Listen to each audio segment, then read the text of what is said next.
Hello everyone and welcome back to the HCW YouTube channel. My name is Rate Wrestle and today we've got another UK Indie review, and this is the first one we're doing with Kumite Combat Wrestling. So the show was on Sunday, April 2nd, and oddly enough, it was called Every Rose Has Its Thorn. Good grief! So why not have on the King Freak himself, Alton Thorne? How are you doing? Not bad, my friend. How are you? Yeah, I'm doing well. As I said previously, I'm enjoying a week off. To be fair, I'm glad we were going to film this yesterday, but you had to postpone due to shouting I, yourself I, hoarse. I lost my voice screaming at people at the Sub Pro. Yeah. Yeah, and I was recovering from being really hungover, so it's really worked out pretty well. I'll be honest. So for people that haven't watched this, we don't go really in depth with the reviews. You just kind of give our opinions based on the shows, and then obviously if you want to watch show, go watch it on demand, which is coming out soon. That I can see. So this was my first time visiting Kumite. My mates had gone a few times before, and it was great. I'll be honest. There's nothing much I can say bad about it or anything. Um, Lovely beer garden, the Vine Bar. The beer was extremely cheap, which is always good at wrestling shows because the wrestling shows I've gone to recently, where it's like £6 a pint, it's the most disappointing thing. And It's like close. £2.50 at Vines, isn't it? About Oh £2.50. yeah, yeah, and that's what the review's not going to be that in depth because half of it's already gone. And what was nice as well, my mates didn't tell me, but they were at the show as well.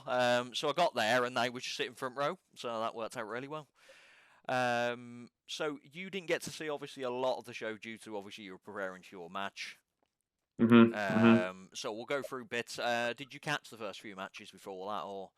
I think I saw bits of everything from the first half. Um, I saw the match after mine. I didn't see the one before it. Nah, it's no worries then. So we're going to kick off. So this is the first time I've seen both guys, the more East Midlands guys, of Jason Joshua versus Joe Cardinal. This properly set the tone for because I'd never been. I've seen death matches, but I've never been to like a proper death match show. But this kind of set the tone of like they were proper interactive with the crowd. Jason Joshua was just calling everyone a prick. I'll be honest, that was what he wanted to do. He got his dog involved, talking about his dog a lot of this, and people booing him for having a dog. But yeah, it was a typical kind of like get the crowd involved kind of match. There was a lot of usage of a dick, which is good. Joe Cardinal bit his dick, which ended up with Jason Joshua picking up the win. But it was a fun opener, and as I said, it was first time I've seen both guys. So I don't know what's your opinion via that match, and obviously you've seen these a few more than I would have. So, always at the first few matches of a Kumite show, you'll find that the Kumite fans generally are deathmatch fans, Yeah. and the people that they drag along. So it has been a case in the past that the shows would start with matches that the fans were, they were kind of looking forward to the harder stuff that comes Yeah. later. If the show starts with like the first half, which is mostly wrestling based, gets a little bit more hardcore as it goes along, and then the second half is anarchy and chaos. So it's always quite a hard spot for people to be in that first Yeah. one to kind of warm the crowd up. But Jason Joshua is all over the Midlands at the moment, like working all the time, and he's all of his moves have got snap to them. He's very, very like intelligent when it comes to some of the stuff he does in the ring. And Joe Cardinal has been doing this for years and years, trained under Paul Malin, who's fantastic. Yeah. They're both good hands that know kind of their position on the card and how to warm up a crowd. And that crowd, like you say, the beer is very cheap. It doesn't take too much warming up. You just need to do a few cool things, get them excited, and yeah, I think they did a great job of that. Yeah, like both guys were really interactive. Like Jason Joshua, especially, like really, really fun guy in the ring. And Joe Cardinal was fun to watch as well. But Jason Joshua really stood out and really boosted the crowd. And I'm looking forward to seeing him again. First time I've ever seen him. Joe Cardinal actually works or worked. I think he may still work in that bar. So he's very much like local, local, Yeah, local. Like, yeah. That's so hometown advantage kind of. But yeah, it was a very good kick-off to the show, and it was followed by a tag team match with Act 2, who I recently saw a couple of weeks prior at Rev Pro Birmingham, and they faced off against the team which I think were debuting at that show at Kumite, which was the Money Mountain, the team of Gallus and Sash.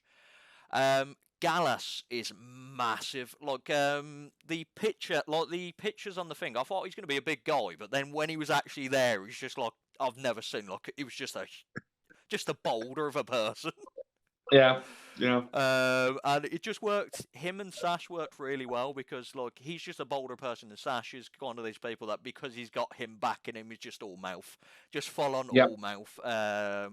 yeah. The crowd instantly turned on him and started because his nickname, his catchphrase is Sash is Cash. So obviously it was easily can transfer to Sash is Trash.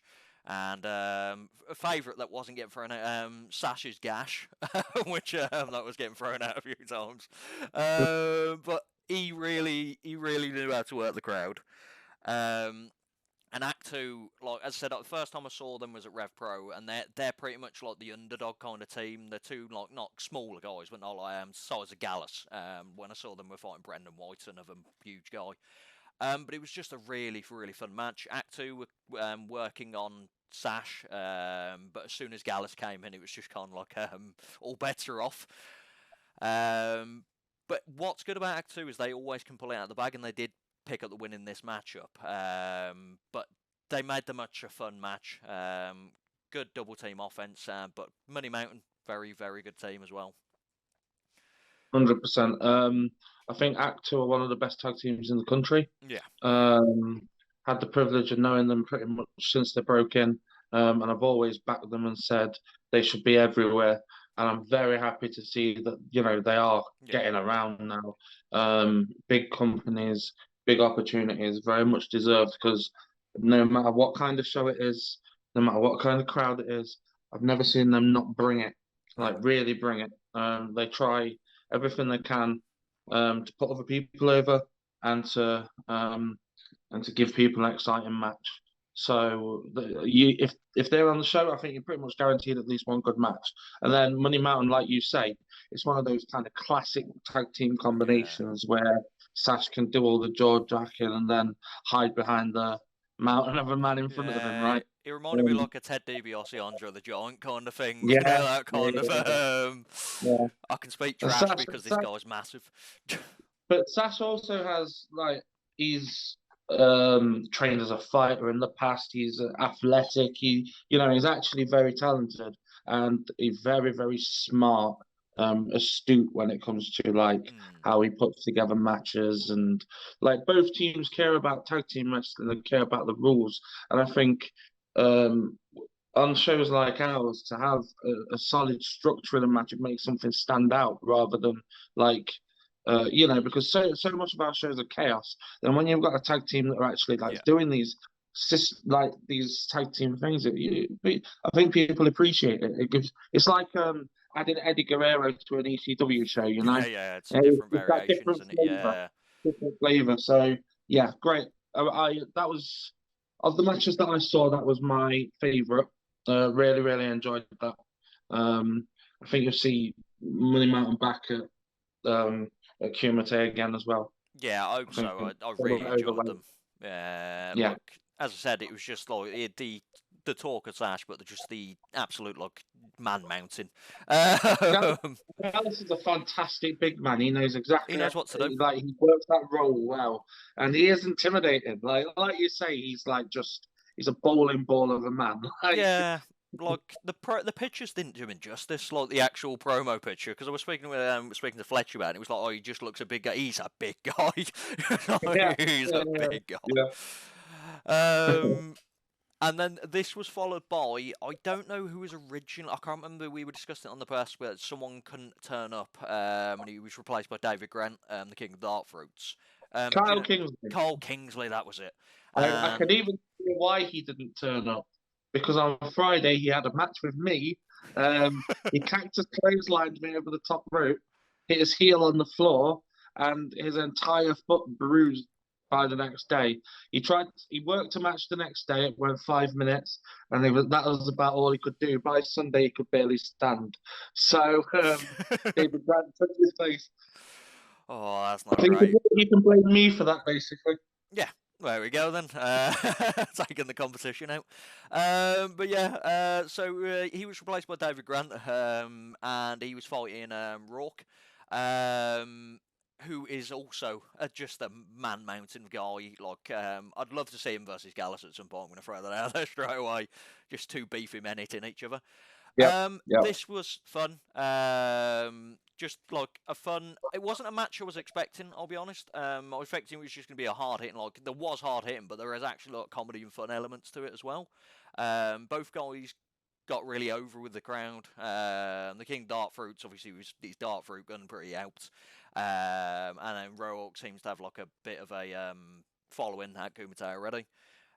This was just a fun overall matchup with David Grant picking up the win, which I was surprised. I thought Rourke was going to actually pick up the win on it, but David Grant proved it the better man than the night. But over it, as I said, just the perfect word for it was just a fun match to kind of get the mood over.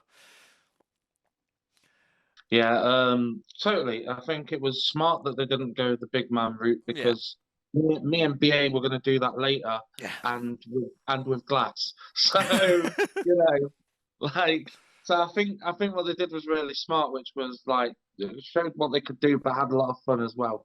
And the Kumite shows, I don't necessarily think it's always about the quality of the matches as much as the atmosphere. I feel like it feels like a little festival, but instead Yeah. of 7 bands, you've got 7 matches instead, right? Mm-hmm. Lots of drinking and the barbecues on the go, and it's got that kind of festival feel. And sometimes it's not about going out there and trying to have the best match on the show. It's just about engaging the crowd, Yeah. getting people enjoying themselves, getting people drinking. They're both very, very talented men and both got a lot of charisma and can do something like that. So yeah, I thought it was a really smart way for them to go.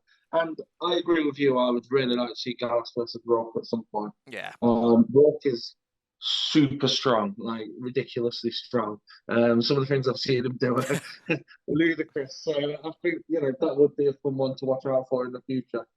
Yeah. I know Rourke and Joseph Cardinal tag as well, so you could potentially see that versus Money Mountain. Yeah. That would No. all.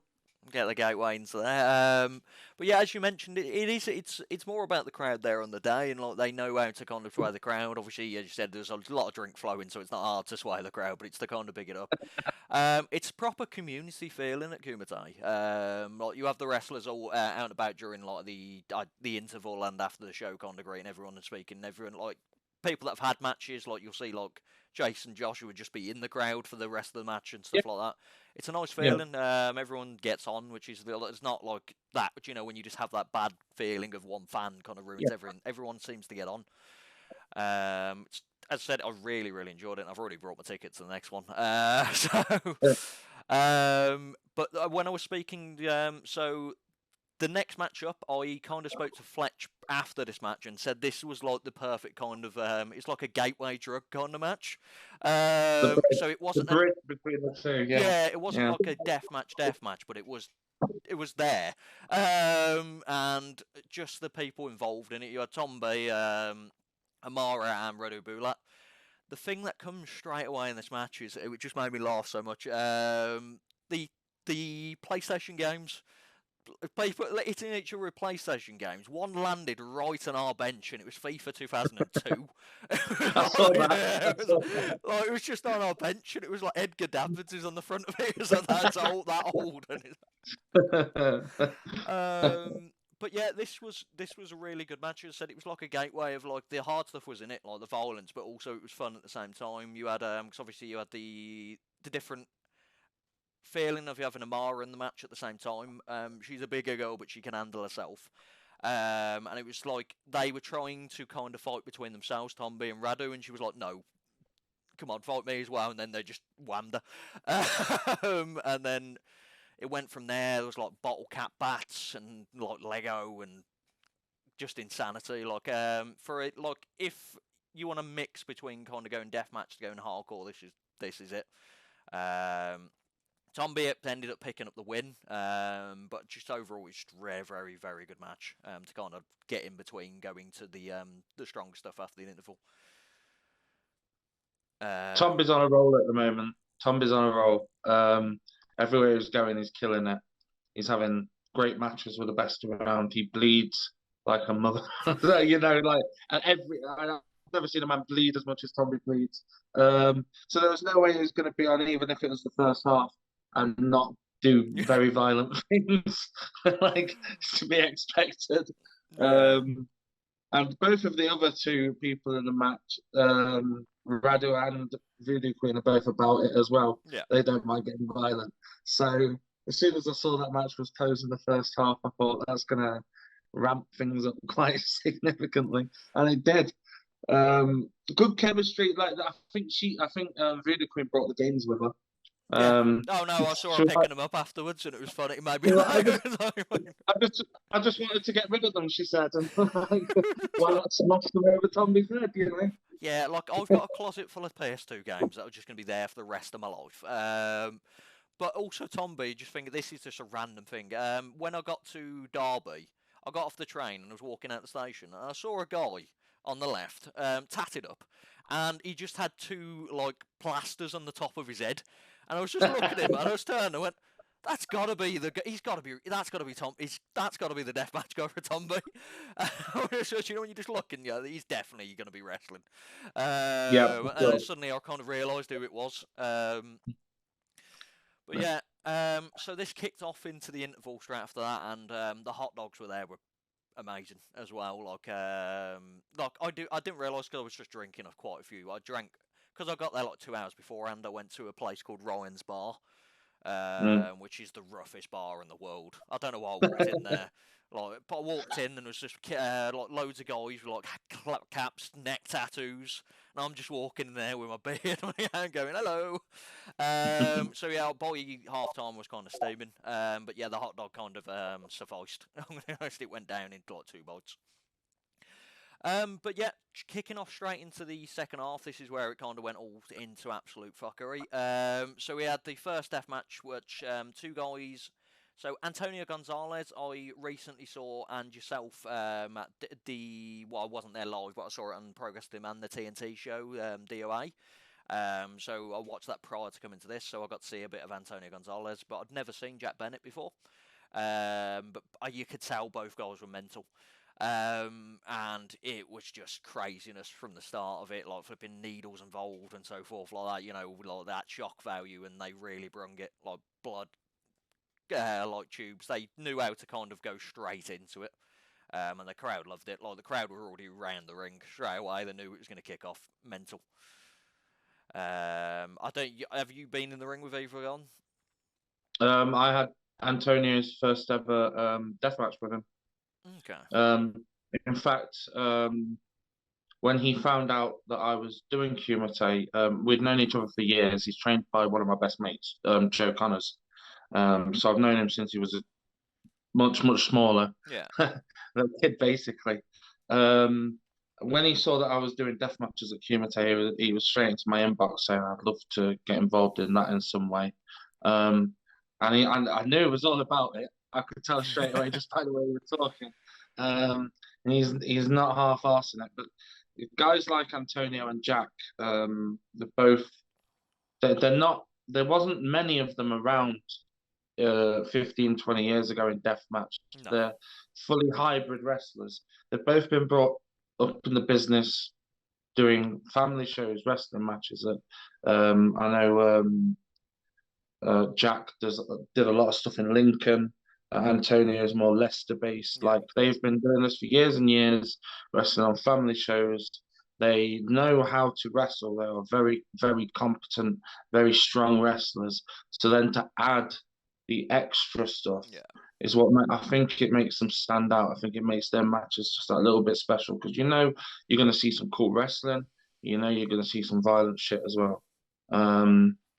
So yeah, Antonio, he's going to be a lifer now. I think he's loving it. Yeah, you could And tell he Jack, loves I it. think Yeah. Jack's just come back from Japan, and I don't know if he's announced this yet, but I think he is going back over at some point um, to do some more Japanese hardcore and deathmatch stuff, which is like, I mean, the best place in the world if you want to be a deathmatch wrestler, really, Japan. Yeah. The stuff there is crazy. Is that with Um, BJW? yeah. He's Yeah. um, so yeah, like two of the best up and comers, giving everybody a little hint of what they can do. More to come from both of them as well. Yeah. So Antonio picked up the win on the night, but it said like both guys proved themselves to deserve to be there, and it was just mentalness. It just start like I thought they'll start off like slow and then build to it, and it was just straight away like death. But yeah, so it kind of like anyone that wants to like get into deathmatch or like that, first watching that, and I think it's coming out on IWTV soon, from what I've seen on there. So this is coming out on Sunday, so it might be up by then. But if not, I'll be posting the links anyway. I think shortly after then, I think they're doing After. the comms. I think they're doing the comms on Friday. Okay. So it's usually up pretty quickly after they've finished doing comms. But yeah, anyone that gets to see it, like, oh, definitely give it a watch. And then there was a little match up next with B.A. Rose versus Alton Thorne, yourself. So instantly I knew this was going to be insanity, just because B.A. Rose is mental. From what I've seen of you, you're mental. So no better than a person to describe the matchup as yourself, because you lived through the chaos of it. So how do you think it Uh, went? well, me and BA wanted the match. We both Yeah, wanted to wrestle each other. It felt like the closest thing to a mirror match in the UK at the yeah, moment, in the UK deathmatch scene. Uh, we're both similar in a lot of ways, but got a few differences. yeah. Like I'm a talker. I never shut the fuck up. He's not a talker at all. Strong So Carlin there's like talk. Yeah, these little um there's big similarities that everybody wants to see these two hosses fight, but enough differences so that it's an interesting comparison between the two of us. The juxtaposition's quite cool. yeah, So we wanted the match straight away. Um, as soon as it was suggested, we were like, right, yes, let's go, let's do it. Um, got there, both hyped. You know that if you turn up for a match and you're both hyped, that you're probably going to have a good match. It's yeah, rare that it all goes downhill from there. Um, and we just decided that we'd uh, do what everybody wanted to see, have a big hoss fight, throw hmm, everything we could at each other. We didn't want to do everything yet because we're hoping that there could be more of this in the future. yeah. I think there's room for Flavor more for matches more. between. Yeah, So mostly we just wanted to get our main gimmicks over, like the nettles and the barbed wire. yeah. Um, use those against each other. I know it's The ridiculous, isn't it? nettles. It's just like, it's like, yeah. Love it so um, much. so we just tried to get our main gimmicks over for this one, and then we can expand more in the future. But yeah, it was two big burly blokes ripping the shit out of each other, wasn't it? Really? Oh no, yeah. Look, there's going to be a picture I'm going to use for the actual graphic. I think you posted it online recently as well. It's where you're busted out bleed and he's upside down behind you. It's just the perfect. I might use that for the graphic. Such a One perfect of my image. favorite pictures of me in wrestling of all time. I love It's that like- picture. but it was such a good match. It was one of my favourite matches of the night. Like both of you just went out there and killed it. It ended in a no contest with like a brutal glass spot. Was that actually planned to end in a goal? Was that just it went horribly wrong? Right. I know this, but right. Okay, it was fun. It was Okay. fun. I'll let you down the curtain. They, Matt and Flex couldn't decide who they wanted to go over. They decided, it was like really tight. Yeah. Like I'm the hometown guy, but they wanted to bring in BA strong. So they were in a position where they didn't quite know which way to go. And they asked us whether we could do a no contest. And straight away we were both like, shit.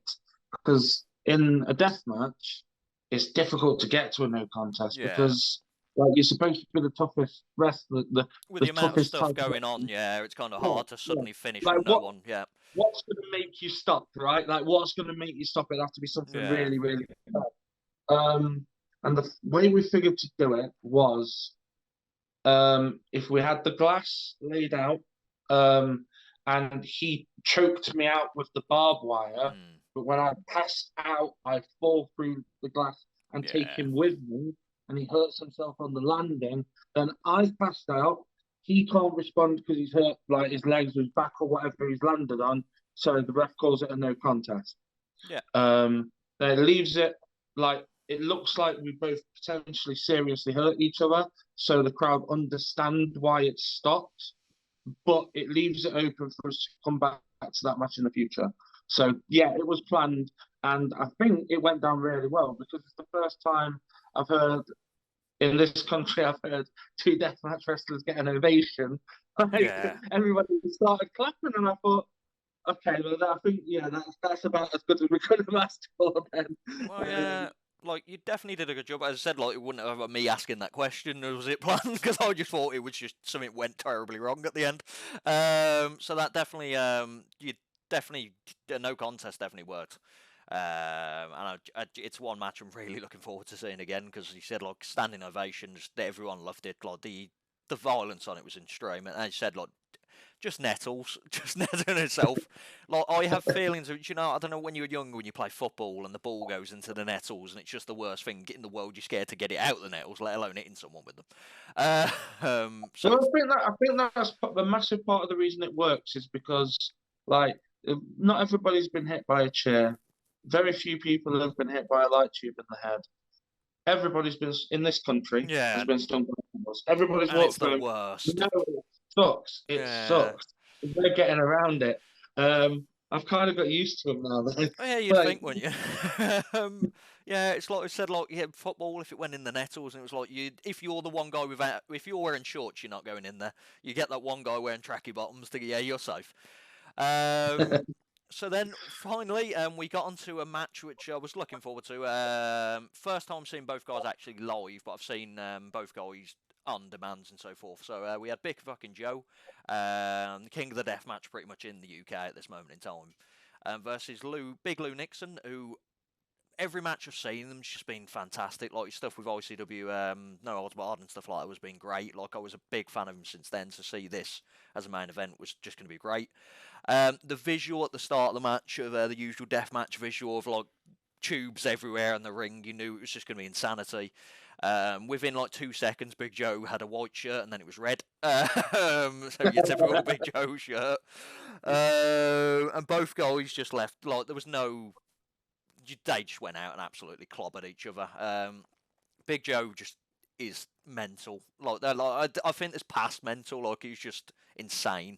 But Big Lou Nixon gave as good as you got, and it was really, really good match. Just honestly, like topped off the night.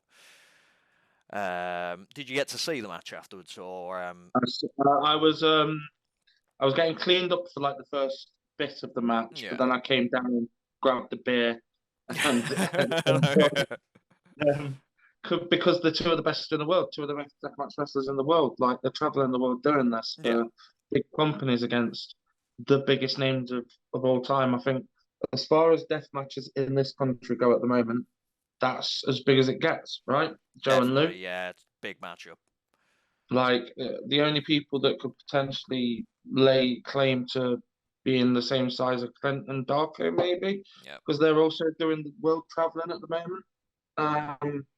So, and Joe and Lou are, they're friends. They've wrestled each other a fair few times. They just bring it. Like Joe's a whirling ball of chaos, like constantly. Like, Insanity, you yeah. don't know what he's going to do next. And Lou is legit as fuck. Like, Oh no, I think he's like the only active like fighter and boxer that's also a pro wrestler in the country at the moment. and he's fighting Like, death matches. yeah, yeah. Just because he knew he'd bring something different. Because Oh, when he I was does. thinking Yeah. about death matches, I thought, well, the reason I think I'll be good is because there's nobody else really doing it like me at the moment. And it's the same for Lou. Yeah. Nobody's like he comes like every time he kicks you, it looks like it hurts, with or without glass. Hmm. You know, so you add the glass and Yeah. it looks pretty fucking sore, right?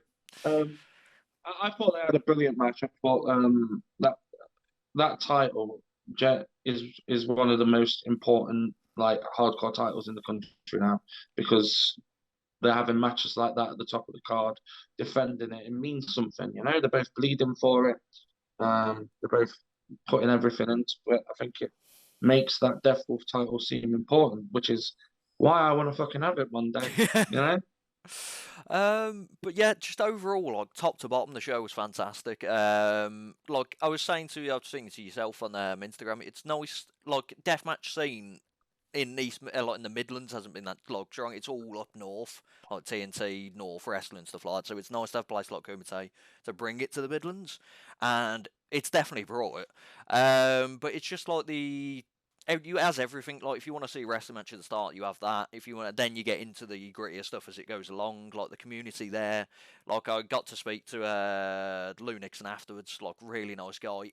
The funny thing was as well. Like, I got a picture with him. And I got a picture of him, and I got like the usual arm around it. And he went afterwards, "Sorry, mate." And then he looked, and my hand was just red. And he was going, "I'm really sorry." And I went, "There's no need to apologise. I've just saw you get busted open. You're apologising to me because I've blood on me." It's like, it's like...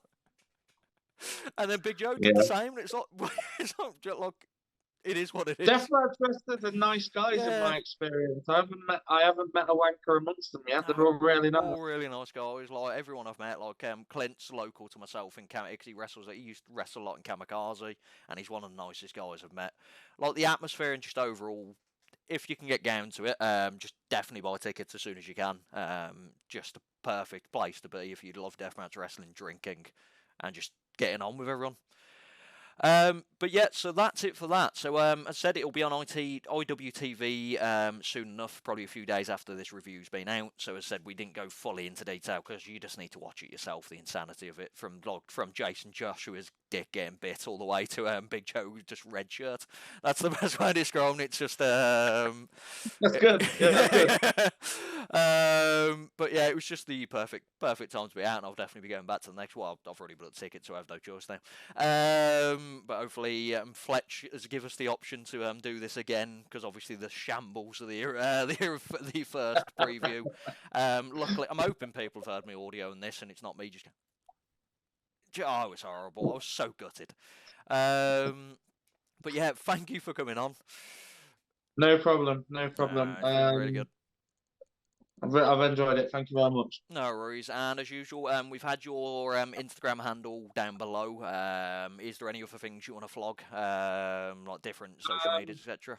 Yeah, I would like to plug the next Kumite show, but I can't remember when it is. May 21st is coming to mind. You're There also you talking, throwing out here. We've got a man coming on for an interview on Sunday called Gary J. So just wrapping like a bow on that. We've been planning that for a few months since he's been coming to the UK, and you're going up against him. That's going to be silly. I've got a lot of respect for Gary J. I've been a long time fan of American Indies. It's pretty much Yeah. what got me into deathmatch in the first place, American Indies. I've watched him a lot. I watched him Beyond. I watched him Black Label. I'm a fan of his work, right? Yeah. And I know that he's going to kick the shit out of me. There's no doubt about that. I've literally had a couple of fans messaging me saying, "Are you calling Gary J out? You know You're he's right. gonna." You're okay. One guy tagged me on Twitter saying his chops scarred me, and I sent a message back saying I get scarred in Yeah, every I think it's a match. bit I'm awkward, not. yeah, saying that, seeing as you just went through glass about 20 Yeah, seconds prior. I'm not. I've got a ton of respect for him, but he's a fighter. I'm a fighter. He's tough. I'm tough. I'm going to bring everything. Like It's going to be a good Kumite, match. Clint Margera called Kumite my stomping ground. That's what he said, and Yeah. I intend to prove it. That I want the best in the world to come over, and I'm going to prove that Kumite is my fucking stomping ground. Yeah. Starting with Gary Day. Starting with Gary J, at least you're starting light. But yeah, Gary J, they've announced, like, we'll do a proper preview on this, but flipping Big fucking Joe versus Darko again. It's going to be crazy. But yep, so get the tickets as soon as you can, May 21st. Tickets are on sale now. As I said, your Instagram handle's below. You were on Twitter. You're not a massive fan, but it's there. Alton Thorne. At Alton Thorne, there we go. And as usual for everyone else, like and subscribe, watch the channel, watch the botched preview, watch this good review. And as usual, we'll try and get more people on as we go along. But yep, thanks for coming on once again. No problem. And Thank you. see you all later.